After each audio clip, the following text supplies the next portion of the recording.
Parents, if you need help, please get help. Financial help, any type of help that you need for your kid. I just spent the morning volunteering at a school, and there's a lady in our city that does shoes for the shoeless. And she goes around to schools and they give out shoes, free shoes, brand new shoes and socks to the kids in the schools. And there were so many stories, so many kids that were in need, kids that didn't have shoes, kids who had on too small shoes, like they were 8 and they had on a size 4. There were kids whose feet are now kind of deforming because they've been wearing too small shoes. There was one thing that caught my attention in this.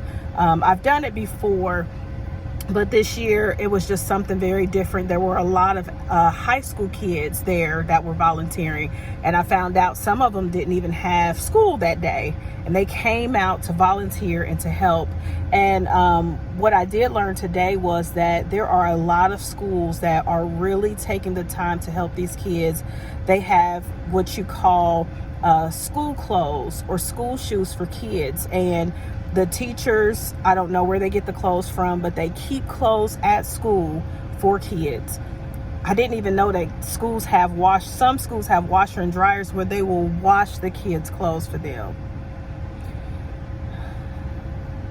Some of the schools have school shoes where maybe the teachers or the school or whoever has bought the shoes for the kids, and the kids, when they come in, they will get those shoes, because some of the kids either don't have shoes, they come in with way too small shoes or way too big shoes, or shoes that shouldn't even be worn. They should just be thrown in the trash. And so I just really want to tell teachers and caregivers and people who have a heart to serve for kids, thank you so much. Thank you, because sometimes it's not bad parenting that people don't have things. It's sometimes the parents really don't have it. They're not out, they're not drug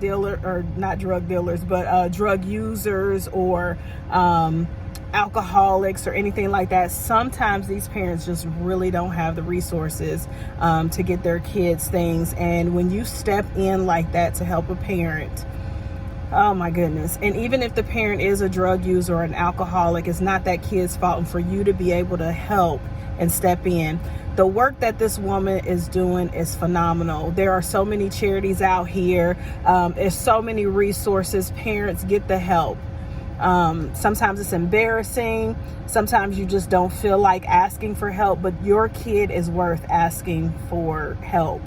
And just to see the smile on these kids' face.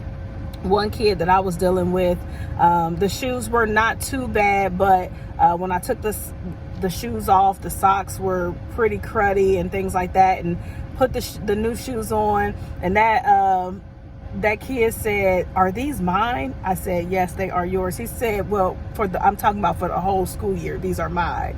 I'm like, "Yes, these are your shoes to have." And there were so many kids that just, you could tell they did not have it. And when you put those brand new shoes on, they were running and jumping and racing each other. Like, it was so beautiful to see.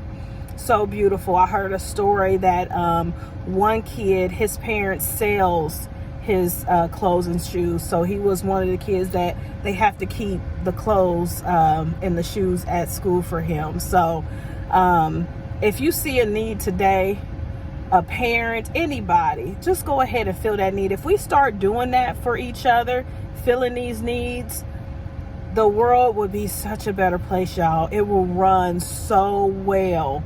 I got a chance to just see so much. Everybody just helping. These high school kids out here, they helping these little kids, because this is an elementary school. It's just beautiful to be able to see this, to see everybody sharing. So parents, don't be embarrassed. It's okay.